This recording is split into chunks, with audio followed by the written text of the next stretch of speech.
En el Congreso, la Cámara de Diputados ha tenido una semana intensa con el despacho de la reforma tributaria en 2 días en que se trabajó más de 12 horas, 16 incluso el primero de ellos. La iniciativa, que es uno de los pilares del programa de gobierno de la nueva mayoría, cumplió su primer trámite constitucional justo 7 días antes de la primera cuenta pública de la presidenta Bachelet ante el Congreso Pleno. Conversamos de reforma tributaria aquí en el estudio con el ministro de Hacienda, Alberto Arenas. ¿Cómo está, ministro? Buen día, gracias por venir.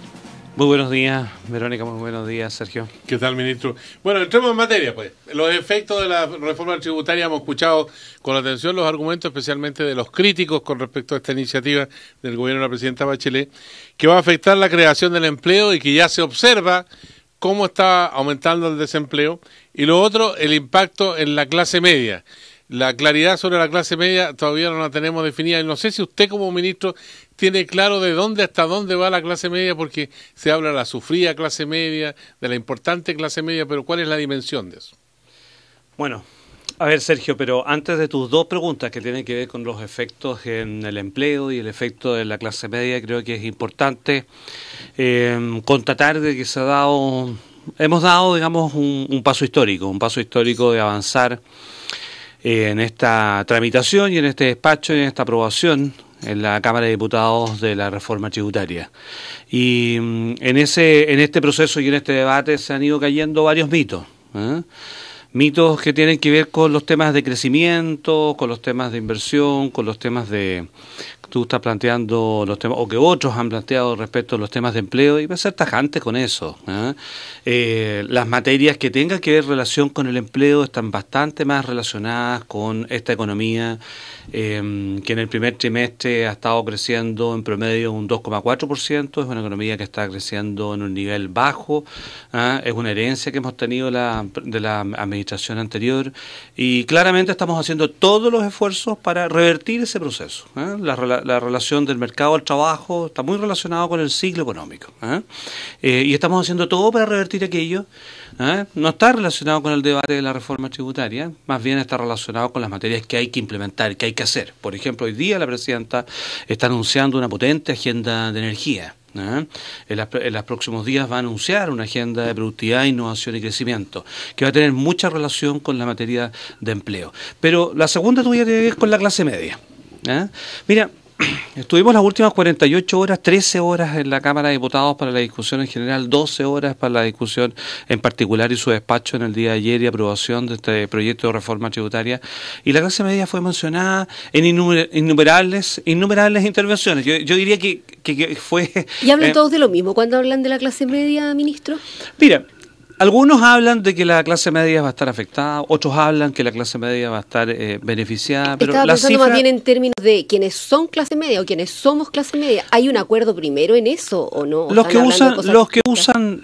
oposición ha usado acá, a mi juicio, el tema de la clase media y claramente no ha hablado desde las cifras. Claramente no ha dado las cifras. Y déjame darte 3 ejemplos, porque hablar de las cifras significa de que uno tiene que decir, mira, la reforma tributaria, por ejemplo, propone un nuevo impuesto a la renta. Y la pregunta sería si es que la clase media se ve afectada, es que lo paga. Y el 80% de los chilenos, hemos mostrado cifras, digamos, no se ve afectado con el nuevo impuesto a la renta. Recién el 90%, el noveno decil tiene un efecto, pero ¿dónde se concentra el efecto de la recaudación? En el 10% de más alto ingreso, que pasa de 10,2 promedio de carga tributaria a 23,8. Segundo, Sergio, la pregunta podría ser, bueno, la PYME, ¿qué empresas son las que donde se va a concentrar el esfuerzo? Bueno, claramente hemos demostrado que el esfuerzo se concentra en el 5% de las medianas grandes y grandes empresas. Y por tanto las cifras no acompañan a que la clase media se afecta. Déjame darte otro ejemplo, Sergio, lo conversábamos la otra vez acá. Han mencionado que las pensiones van a disminuir, y hemos dicho con toda claridad para dejar tranquilos y informar a los pensionados en Chile de que las pensiones no se ven afectadas por esta reforma tributaria. Mire el otro ejemplo que nos han dicho, mire, sabe que usted va a cuidar el medio ambiente, va a colocar un impuesto específico a las fuentes fijas y eso va a provocar una alza, no sé si lo han escuchado, de las cuentas de la luz. Es decir, básicamente todo el mundo sabe que las cuentas de la luz que pagamos todos nosotros en nuestras casas están reguladas y por tanto de aquí al año 2019 no va a aumentar por efecto de la reforma tributaria, no va a aumentar ninguna cuenta de la luz. Entonces yo creo de que con información desde las cifras uno se van derribando ciertos mitos que se han tratado de colocar en esta reforma tributaria. Pero parece que al menos en la Cámara de Diputados no logró derribar ningún mito, ministro, porque el rechazo de la oposición fue total y tuvo hasta un diputado independiente, Verónica, que podría estar cerca de la nueva mayoría, como Gabriel Boric, votándole en contra a uno de los... Verónica, mira, te voy a decir que lo que ocurrió en las últimas 48 horas es histórico. Que tramitado no solamente hubo un proyecto de ley, el día martes había 120 diputados votando, sacamos una aprobación del general del proyecto de ley de 72 votos. Todos los votos de la nueva mayoría y los independientes pro nueva mayoría. Muy importante, tú lo acabas de decir, toda la nueva mayoría, sin ningún matiz, toda la nueva mayoría estuvo aprobando la reforma tributaria, los 4 diputados independientes y un diputado de Renovación Nacional. Es decir, 3/5 del Parlamento aprobó en términos generales la proyecta, y te quiero decir que hay artículos en particular que lo aprobaron también la oposición. Y hay artículos en particular donde ya la oposición estuvo absteniéndose. Sí, realmente lo que ocurrió ayer en el Congreso fue un macizo respaldo, mayoritario respaldo a esta reforma, mira, y que además nosotros lo vemos cuando salimos a terreno. Si la reforma tributaria tiene un respaldo muy importante en la ciudadanía. Y claramente, no solamente es porque técnicamente uno podría explicar este proyecto, sino que además la ciudadanía se da cuenta en que nosotros queremos invertir los recursos. Y nosotros lo que queremos invertir los recursos es una reforma estructural a la educación, y déjame decirte que la clase media, sin ninguna discusión, se ve tremendamente beneficiada con la inversión que vamos a hacer en educación, en salud y en pensiones con estos recursos de la reforma tributaria. ¿Y cómo interpreta usted el voto en contra del diputado independiente Gabriel Boric? Él ayer dijo que él recalcaba su convicción de que una reforma tributaria es posible, pero no vamos a aguantar que se nos plantee o estás conmigo o estás con la derecha.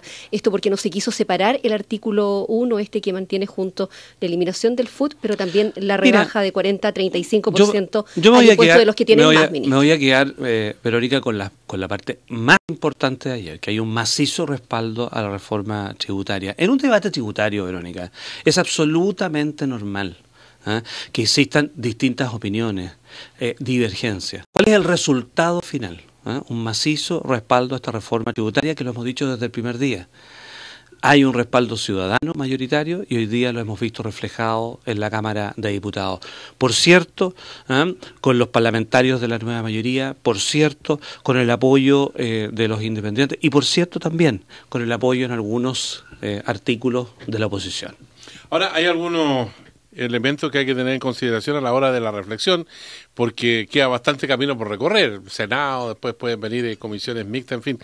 Pero hay fuego amigo también en esta historia. Manuel Marfán, por ejemplo, con respecto al Fondo de Utilidades Tributarias, ha dicho algo que para muchos tiene bastante sentido. Cuando se elimina el FUT, se afecta a las nuevas inversiones, porque en vez de recurrir al ahorro, va a ser necesario recurrir a préstamos, y los préstamos tienen costos que son variables, pero siempre significativos para el desarrollo de cualquier iniciativa. ¿Cuál es la respuesta que tiene el ministro Alberto Arenas para un acerto de esa naturaleza?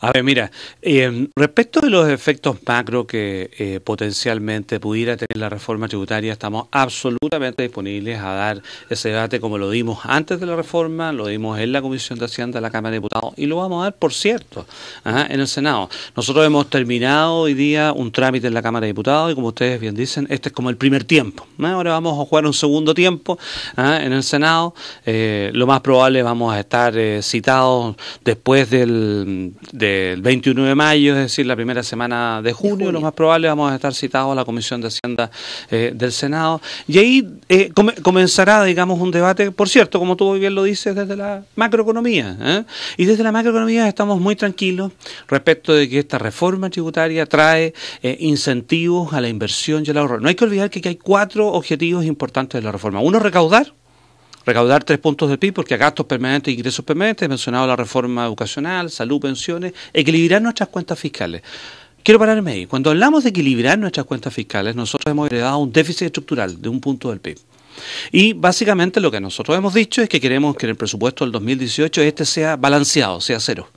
Eso quiere decir que el Estado lo que va a hacer en los próximos 4 años va a ser un esfuerzo en el ahorro que tú mencionas, en el ahorro público.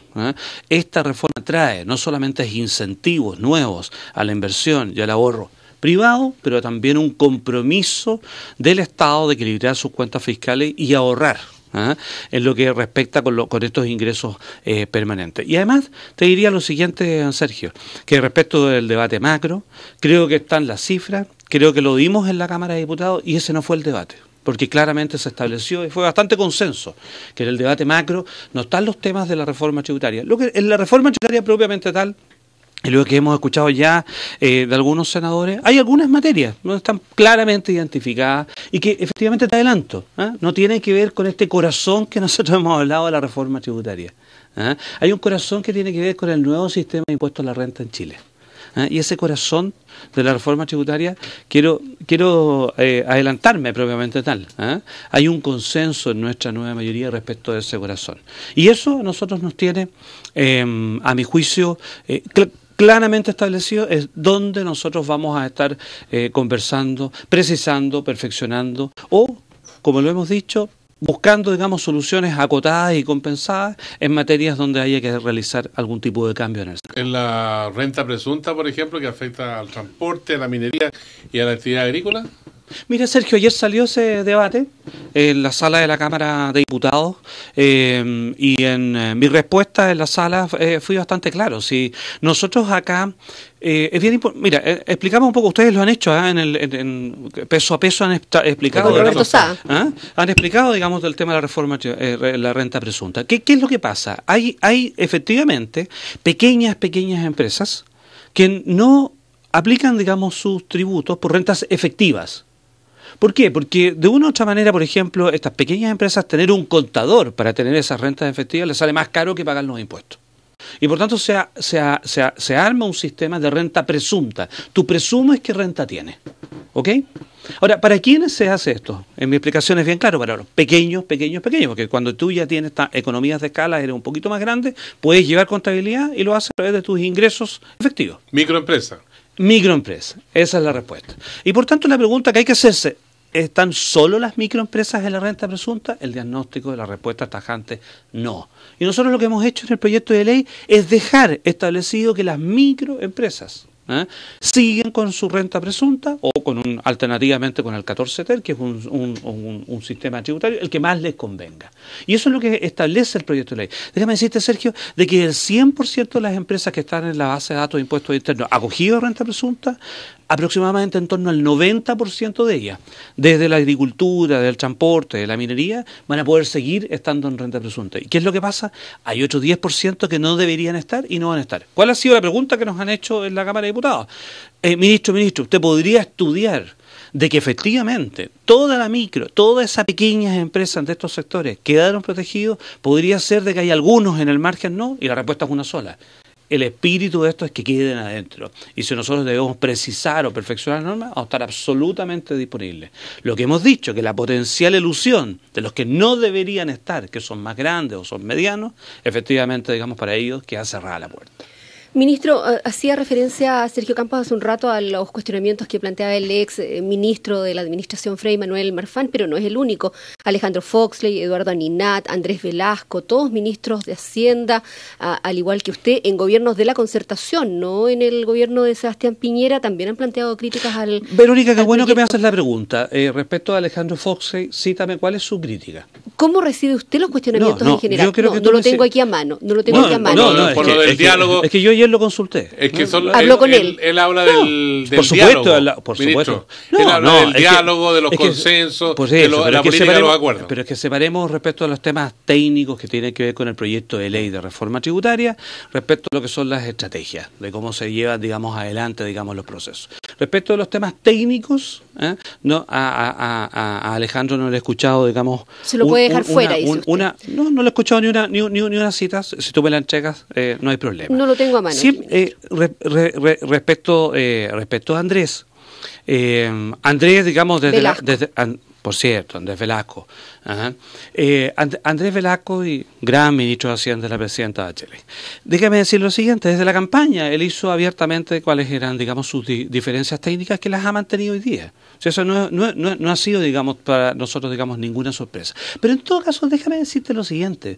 Se acá el debate con cifras, el debate donde efectivamente, que coloca, digamos, el interés de Chile por delante. El debate con altura de mira, no hay ningún problema en hacerlo. ¿Ah? Lo hemos hecho antes, lo hicimos en la Cámara de Diputados y lo vamos a hacer en el Senado, no hay problema. Mi pregunta, ministro, apunta a cómo se reciben los cuestionamientos de exministros que son del mismo sector del que está planteando ahora una reforma tributaria. De la mejor manera, pues, de la mejor manera. Sí, básicamente todos aquellos, digámoslo de esta forma, todos aquellos comentarios constructivos que justamente tienen un norte, porque en ninguno de ellos está, digamos, el cuestionamiento de que hay que hacer una reforma tributaria en Chile, de que hay que recaudar, de que hay que avanzar en la distribución del ingreso. Y en un debate tributario hay distintas opiniones, y la democracia es así. Es así. Esto se ha dado, digamos, en el Parlamento y juzga por los resultados. ¿Y cuáles son los resultados finalmente? Es que hemos avanzado en un proyecto de reforma tributaria y estoy absolutamente seguro que esos resultados también los vamos a tener en el Senado, donde va a ser necesario precisar, vamos a avanzar en precisar, donde va a ser necesario perfeccionar, también precisaremos, y donde sea necesario hacer alguna modificación que cambie, por ejemplo, disminuyendo acotadamente algún tributo, buscaremos la compensación, que justamente la estrategia que hicimos en la Cámara de Diputados es la que vamos a mantener con flexibilidad y con diálogo en el Senado. Ahora, con respecto a uno de los impuestos que se ha hecho muy popular porque tiene una historia bastante larga, y los impuestos más caros que pagamos quizás a nivel mundial, que dice relación con el impuesto al valor agregado. ¿Hay algún cambio que se piense en esta materia? Particularmente, por ejemplo, en lo específico que se ha señalado los alcoholes, porque dice daña a la industria, por ejemplo, vitivinícola, tanto en el vino y sobre todo en el pisco, que el consumo interno alcanza al 100%.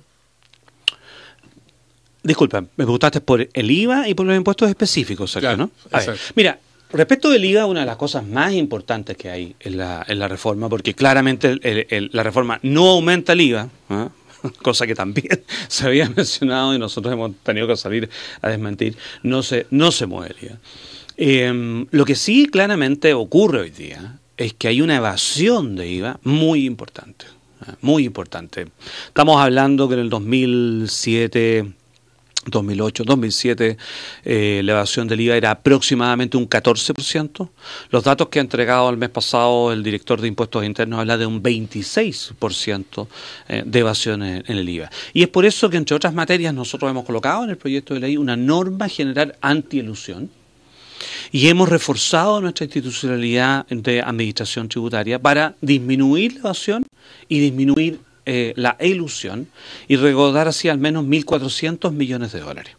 Eso es cuanto al IVA. Respecto de la materia, Sergio, que tú me preguntas de impuestos específicos o impuestos correctivos en los alcoholes, nosotros hemos armado un acuerdo en la Cámara de Diputados respecto de, se eliminó las 3 UTM por hectolitro basales que estaban y se mantuvo propiamente tal, digamos, una base de 18% y de 0,5 en función de 0,5 adicional respecto del grado alcohólico. En ese sentido, allí quedaron, con esa modificación que hizo el Ejecutivo, más protegidos los pequeños productores. Bueno, tenemos para agosto reforma tributaria ya en funcionamiento de acuerdo a los presupuestos que hace el gobierno, ¿o no? Nosotros esperamos que la eficiencia y la celeridad de la tramitación que hubo tanto en la Comisión de Hacienda de la Cámara de Diputados como en la sala, se vuelva a repetir en el Senado. Eso es lo que nosotros esperamos, estamos confiados que vamos a tener un trámite eficiente en el Senado, lo hemos coordinado también con nuestros senadores, ellos darán, digamos, el cronograma como corresponde a un órgano independiente y autónomo en función de los tiempos que sean, pero claramente las señales que nos han dado, que en un par de meses en el Senado debería estar esto también despachado. Ministro Alberto Arena, le queremos agradecer en el Diario Cooperativa por conversar con nosotros esta mañana aquí en el estudio. Muchas gracias, Sergio, muchas gracias, Verónica. Ministro, gracias a usted por venir. Buen día. Buenos días.